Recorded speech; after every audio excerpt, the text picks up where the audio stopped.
Tuh udah ada Aksal. Kita udah lewat berapa menit ya? 8 menit, 9 menit.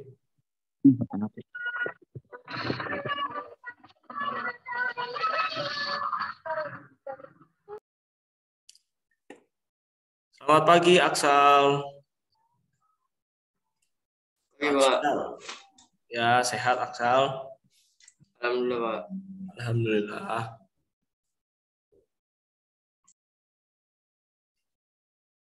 Ini saya sudah record ya untuk Zoom-nya. Nah, ada Rakan, ada Raja. Selamat pagi Rakan dan Raja. Pagi, Pak. Pagi, Pak. Ya, Raja. Oke, kita mulai saja. Nanti sambil teman-teman yang lain bergabung. Ini juga nanti saya rekam Zoom-nya, jadi nanti teman-teman yang lain saya akan upload ke YouTube aja videonya ya. Jadi nanti teman-teman yang nggak bergabung bisa simak dari YouTube. Materi yang saya share screen udah kelihatan belum? Ada. Ada ya? Coba. Kelihatan nggak? Baca nggak? Nggak kebaca, Pak. Kecil-kecil ya? Coba layar HP-nya di landscape-in, ditidurin. Jadi lebih lebar. Jangan dibikin portrait. Ya. Oke, saya mulai. Assalamualaikum warahmatullahi wabarakatuh. Selamat pagi semuanya. Salam sehat untuk kita semua pada pagi hari ini. Memang saya infokan dadakan untuk Zoom karena ada beberapa materi yang harus kita kejar, yang harus kita bahas, yang harus saya sampaikan ke kalian. Ya. Lalu kemarin saya sudah berikan materi dan juga tugas tentang gambar perspektif ya. Jadi kita kemarin saya sudah berikan materi tentang gambar bentuk dan juga gambar perspektif. Tapi kurang lebih gambar bentuk itu udah pernah kita bahas di pertemuan pertama. Ya, di materi bab pertama itu kayaknya kita udah bahas tentang gambar bentuk. Tapi kalau gambar perspektif, materinya udah saya kasih, kalian harus baca, kalian catat. Terus kalian udah saya kasih tugas. Bikinlah gambar perspektif dari sebuah gambar gedung atau gambar apapun lah yang bisa kalian gambar dengan mudah dan juga bagus. Ya. Tadi saya sudah ingatkan ke Google Classroom di forumnya, saya bilang ke kalian bahwa hari ini adalah pengumpulan tugas gambar perspektif. Jadi hari ini harus dikumpulkan melalui Google Classroom. Ya. Jadi hari ini, siang ini wajib kalian kumpulkan di Google Classroom. Jangan sampai lupa, jangan sampai nggak dikumpulkan. Ya. Jadi itu adalah tanggung jawab kalian. Ketika kalian mengerjakan, ketika kalian dikasih tugas sama guru, harus kalian penuhi, harus kalian kerjakan. Karena yang rugi kalian sendiri kalau misalkan nanti kalian bermasalah dengan nilai. Ya. Hari ini kita masuk ke dalam materi bab 5, yaitu penggabungan gambar dan teks berbasis vektor. Di sini ada yang tahu nggak vektor itu apa?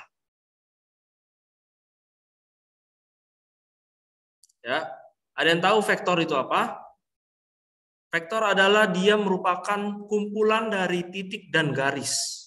Ya, mungkin kalian sambil boleh pegang buku sama pulpen sambil catat boleh.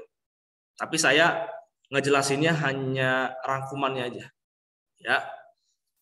Di materi bab 5 ini kita bahas tentang kompetensi dasarnya dulu, yaitu 3.5 menerapkan penggabungan gambar dan teks yang berbasis vektor.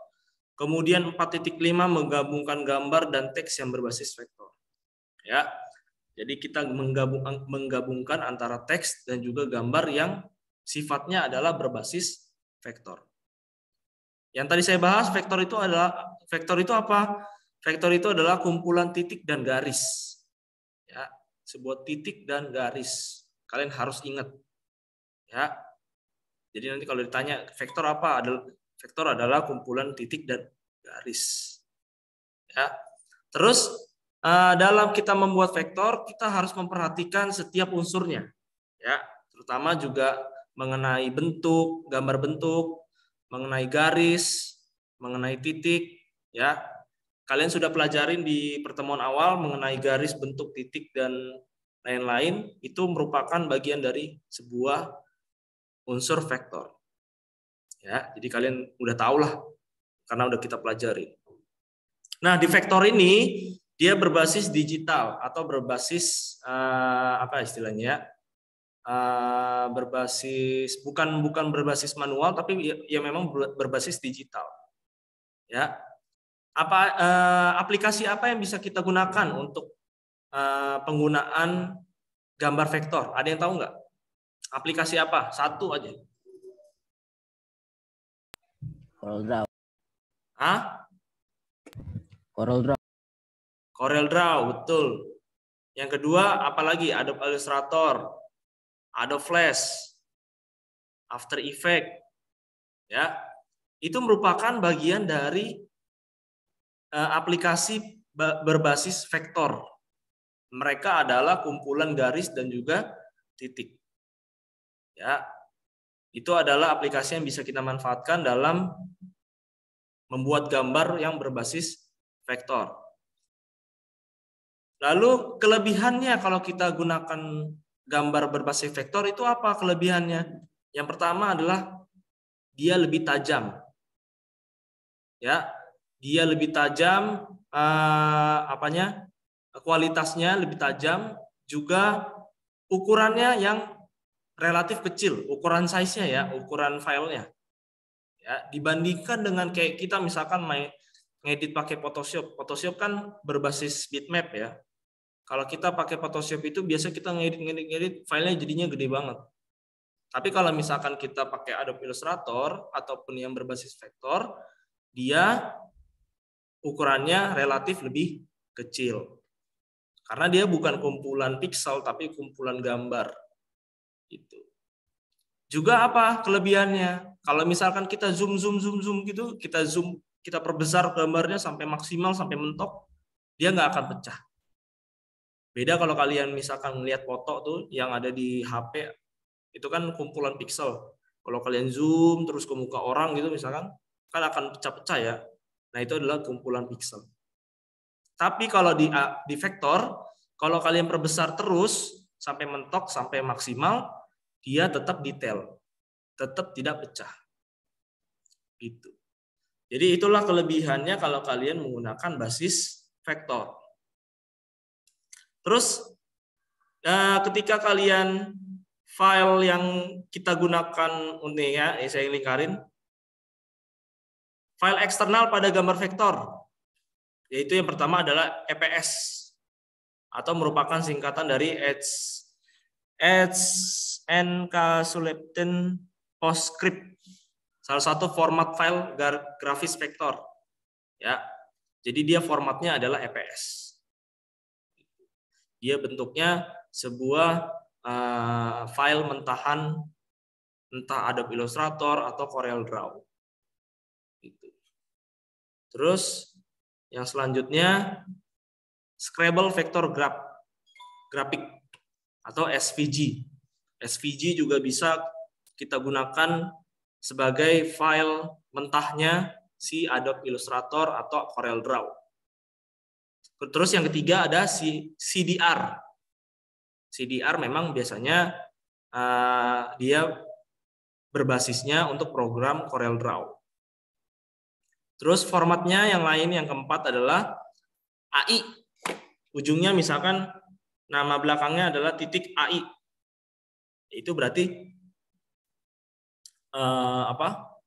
untuk program aplikasi Adobe Illustrator. Kalau CDR tadi buat CorelDRAW, kalau AI buat Adobe Illustrator. Ya. Dari beberapa keunggulannya, ada beberapa manfaatnya, ada beberapa perbedaan di setiap format filenya.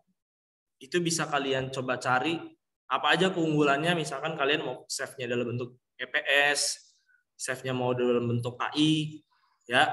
Nanti saya juga akan kirimkan materi ini ke Google Classroom. Sampai situ ada yang mau nanya?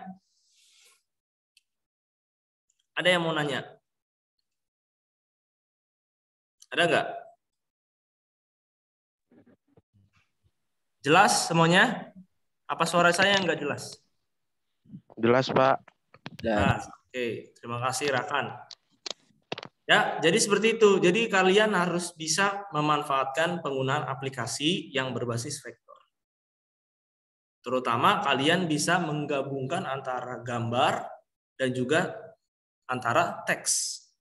Sebenarnya materi ini kita lebih dominan ke praktek ya. Praktek di lab karena kita mau langsung unjuk kerja kalian membuat sebuah teks yang ada background-nya. Ya. Kita masuk ke poin ke B, menggabungkan gambar dan teks yang berbasis vektor. Jadi kita mau nanti yang di pembelajaran tatap muka praktek atau tatap muka terbatas, kita akan coba nanti untuk ngedit sebuah teks dan juga ada gambarnya. Ya, seperti kalian lihat contoh di sini yang saya kasih tahu di buku ini. Nah, ini misalkan gambar ini gambar background, ada backgroundnya ya, gambar background, dan juga di foregroundnya atau di depannya itu ada tulisan. Misalkan di sini tulisannya adalah colorful flowers. Ya, tapi dari setiap penggunaan yang kalian pemilihan gambar itu kalian harus memperhatikan beberapa unsur. Ya, pertama kalian perhatikan kontras warna antara teks dan gambar. Ini sering kali kita suka ngawur nih. Misalkan backgroundnya udah warna merah, tulisannya warna merah, pasti kan nggak kelihatan. Ya kan? Minimal kalau misalkan backgroundnya warna merah, ya teksnya atau tulisannya ya minimal warna putih atau warna hitam atau warna kuning, warna-warna yang cerah. Supaya apa? Supaya warnanya nggak bertabrakan. Jadi kalian harus perhatikan dari segi pewarnaannya. Ya. Terus yang kedua, blur gambar background. Nah, kalau blur gambar background ini tergantung kalian. Kalian mau bikin blur nggak gambarnya? Gambar si background. Gitu. Terus yang selanjutnya, yang ketiga, yang C, kalian memilih gambar yang menyediakan ruang teks. Jadi pilihlah ada gambar yang memang ada ruang kosong yang kira-kira bisa kalian taruh tulisan di situ. Terus yang D, poin keempat, memperhatikan banyak warna dalam gambar yang digunakan. Perhatikan warna yang kalian gunakan. Biasanya kita kenal gradasi ya. Kayak gradasi dari merah terang, merah gelap sampai ke merah terang misalkan. Gradasi warnanya harus kalian sesuaikan. Mau dibikin penuh warna itu boleh, tapi harus kalian perhatikan. Jangan sampai warnanya bertabrakan atau tidak sesuai atau kurang enak dilihat gitu. Jadi harus diperhatikan dari penggunaan banyaknya warna. Lalu yang kelima, poin ke E, memanfaatkan warna di sekitar background. Manfaatkanlah warnanya yang ada di sekitar background. Ya, sama seperti tadi ya, pemanfaatan warna. Terus yang ke F, yang keenam, memilih dua elemen yang tepat untuk menarik minat baca. Nah, jadi artinya adalah komposisinya, peletakan teksnya itu ada di mana. Misalkan yang di gambar ini, yang saya kasih tahu nih, di sini, kan? Di sini ada objek manusia, di sini ada ruang kosong kan. Nah di ruang kosong inilah yang kira-kira bisa kita berikan sebuah teks. Nah, supaya apa? Supaya ruang teksnya ini kebaca. Gak mungkin kan kita ada orang di sini terus kita taruh di mukanya tulisan, kan nggak mungkin. Jadi carilah elemen kosong yang kita gunakan untuk ditaruh teks, itu ya, supaya dia itu tata letaknya bisa kebaca dengan jelas.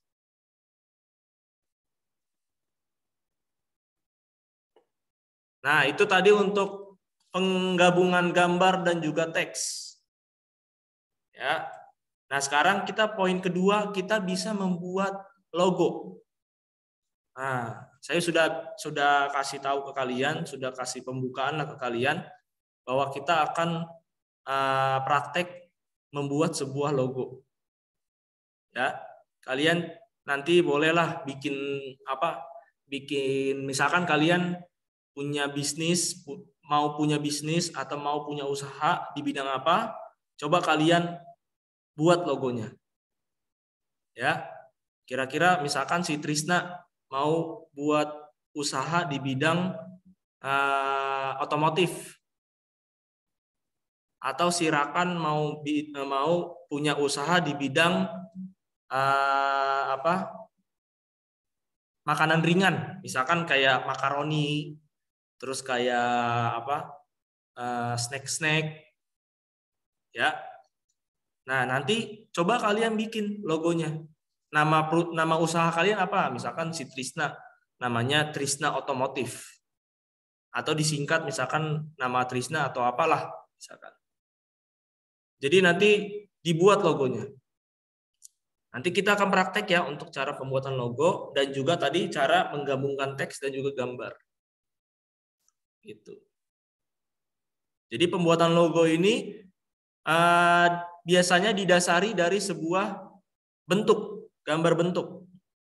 Nah, mau gambar bentuknya apa? Misalkan sebuah poligon, sebuah trapesium, atau sebuah bentuk gambar bintang, ya kan? Atau seperti ini, dibikin seperti bentuk bunga, ya kan?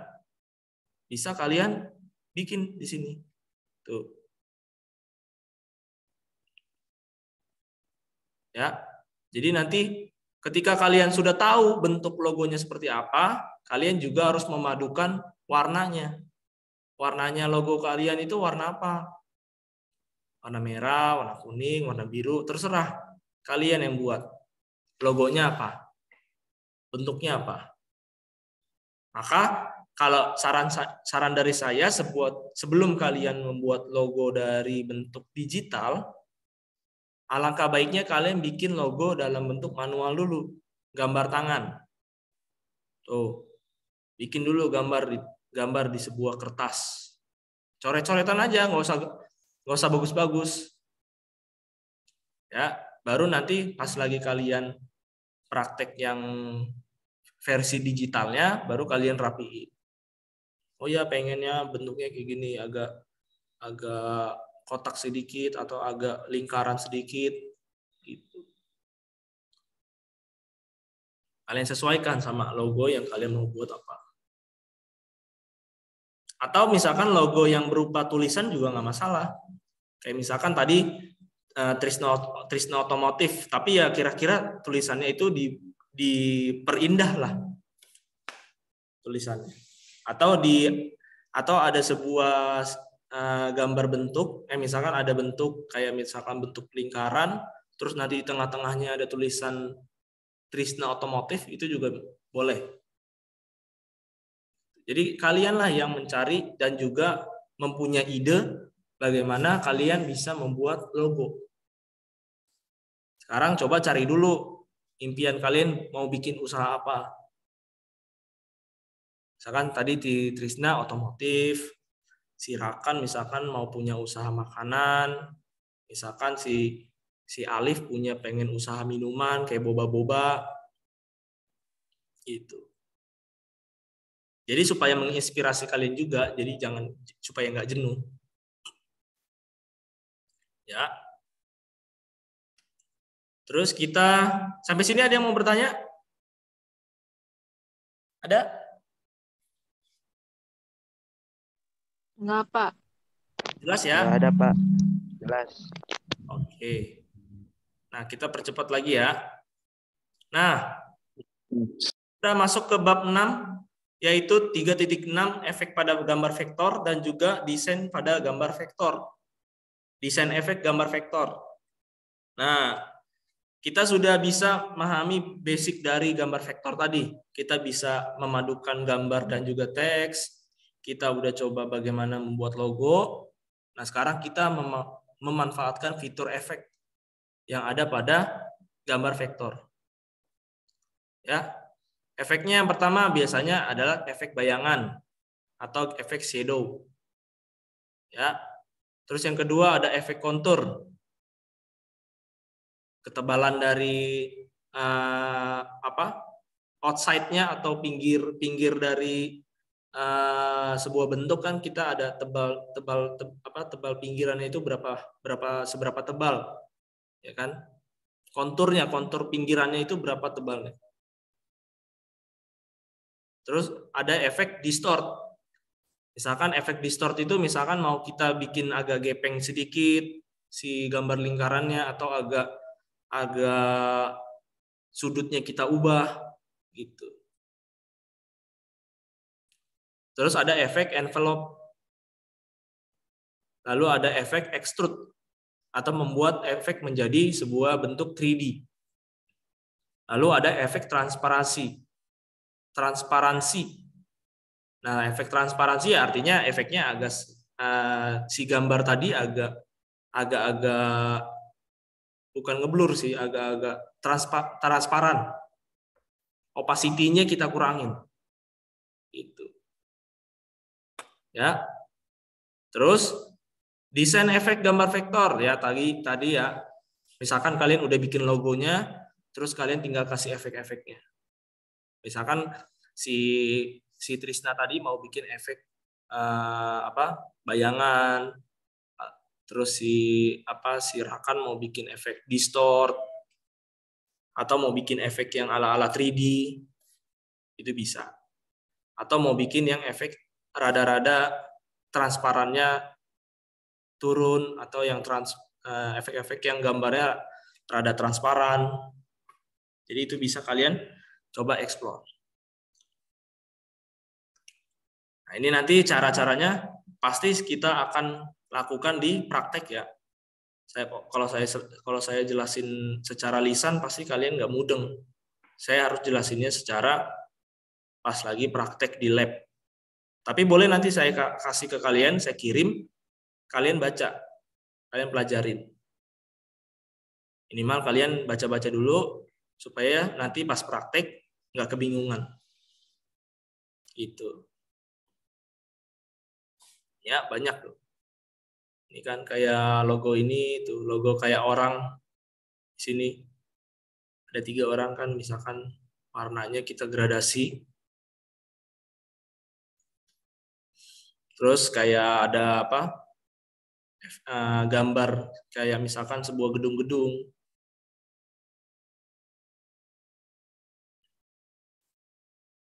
Nah, jadi itu beberapa gambar efek, desain efek gambar vektor. Ya, bisa kalian manfaatkan untuk mempercantik atau memperindah gambar logo yang kalian buat. Jadi nanti project kita ini adalah kita bikin logo. Kalian bikin logo.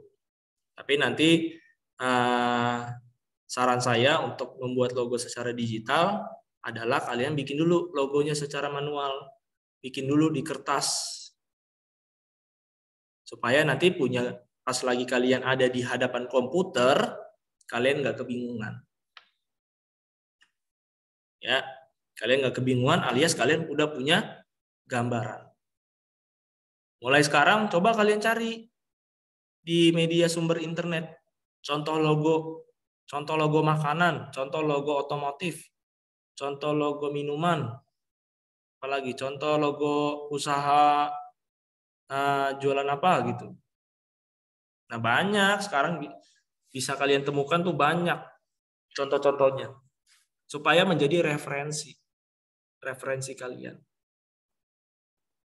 Ya, semua referensi itu harus kalian cari, harus kalian gali supaya kalian memperkaya ilmu kalian. Saya tidak melarang kalian untuk bikin atau mencari referensi. Dah, pembahasan kita untuk gambar vektor cukup sekian sampai di sini karena di materi selanjutnya itu udah bahas bitmap. Kalau bitmap itu berarti kita bahas tentang Photoshop. Tapi sekarang kita bahas dulu tentang si vektor. atau Adobe Illustrator. Nanti kita pakainya Adobe Illustrator ya. Kita pakai Adobe Illustrator. Oke, sampai di sini ada yang mau bertanya? Enggak, Pak. Enggak ya, Jevan paham. Kalau nanti disuruh bikin logo harus yang bagus ya, Jevan ya. Siapa? Oke. Angela, Trisna, Alif, Aksal, Rakan, Raja, aman? Aman, Pak. Aman. Saya Aman, harap Pak. nanti di PTMT berikutnya minggu depan kalian bisa lebih maksimal. Oh, Senin, Minggu, Rabu enggak ya? Ya udah. Kita cuman ketemu Senin doang nih untuk bisa bikin praktek logo. Ya. Mudah-mudahan minggu depan kita ke bagian praktek supaya kita bisa praktek dengan maksimal. Kalian tuh di rumah ada yang megang, rata-rata megang laptop nggak sih?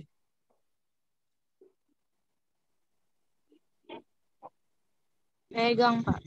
Pegang, Pak. Ada yang nggak punya? Siapa yang nggak Megang. punya? Megang, Pak. Trisna ada.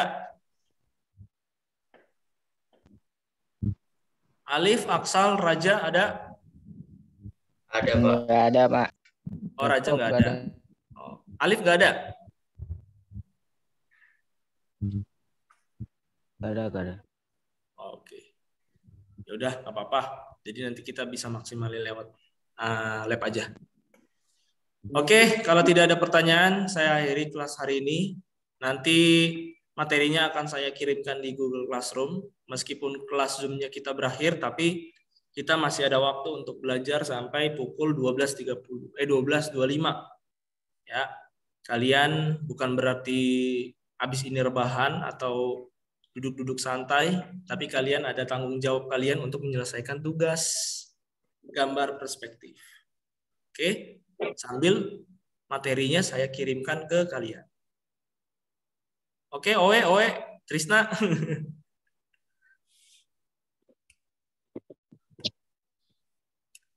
Ya, jangan lupa tugas gambar perspektif hari ini siang ini terakhir ya.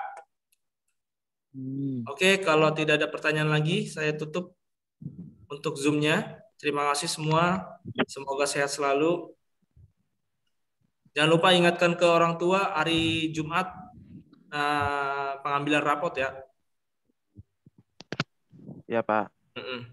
Dengan syarat SPP lunas sampai November dan juga uang buku dan uang LKS lunas. Oke, Alif jangan lupa ke sekolah kasih saya rapotnya. Oke, terima kasih semua. Saya tutup hari ini. Silakan kalian leave. Terima kasih semua. Assalamualaikum warahmatullahi wabarakatuh. Waalaikumsalam warahmatullahi wabarakatuh. Aduh.